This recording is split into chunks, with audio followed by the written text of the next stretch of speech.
Wednesday ngayon at wala akong pasok, kaya maaga na naman ako gumising para pumunta sa Intramuros para sa aking gagawing paglalakbay at salaysay. Kung tutusin, dito pa lamang sa tinitirahan ko marami na tayong pwedeng puntahan at pasyalan.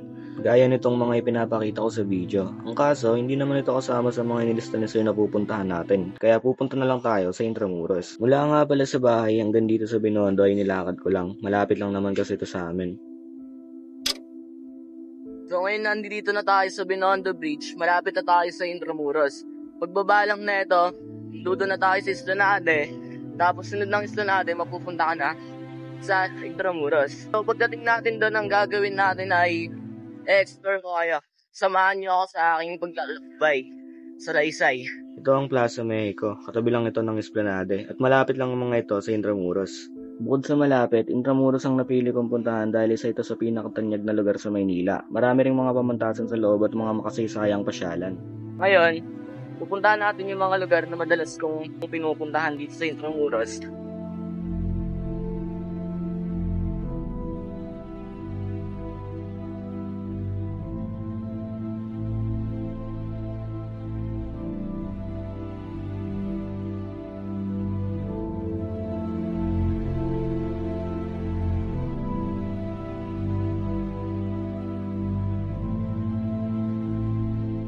Magpapahinga lang tayo dito sandali, tapos lalakad na tayo ulit.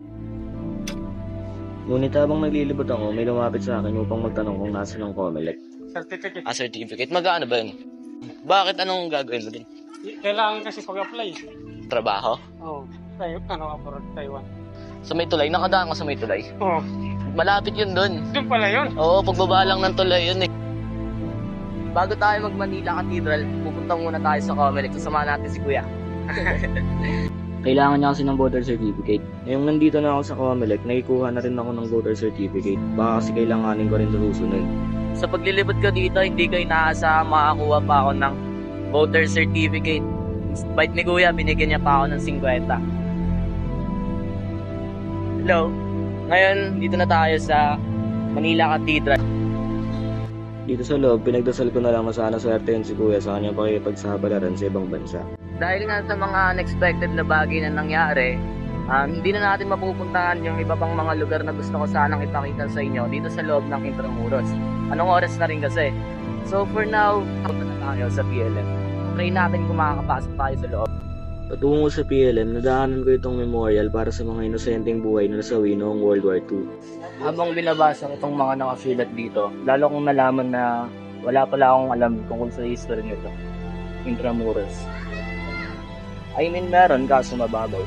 Nakakalungkot lang isipin na lahat ng ito'y kailangang ratasin ng mga kapwa nating Pilipino. Sarili nating lugar sa kamay ng mga dayuhan na mga api gustong sumakop sa ating bayan. Ganda na ito. Pinakaluma.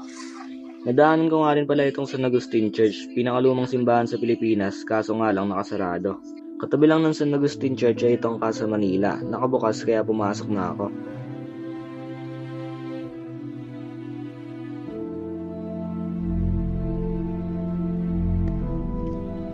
Sarado.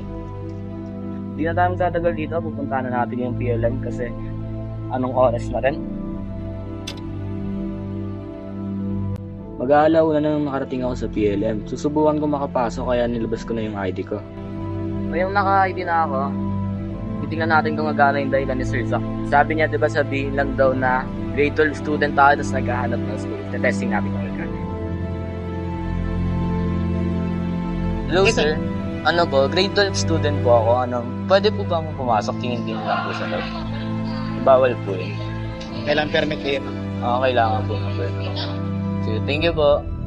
Dito na tayo sa PLM. Ang kaso, di tayo nakapasok kasi sabi ng guard, kailangan daw ng permit kung gusto nating pumasok. Pero di sa pasok ko yung gate nila, di ba? Nakita ko yung loob kahit pa paano. Tapos sabi ko maganda naman. So yun lang, siguro dito na nagtatapos ang ating paglalakbay at aking pagsasalaysay. Sana nag-enjoy kayo sa biyahe na to. Ako si Aris Jonay Jimeno. Maraming salamat sa inyo lahat.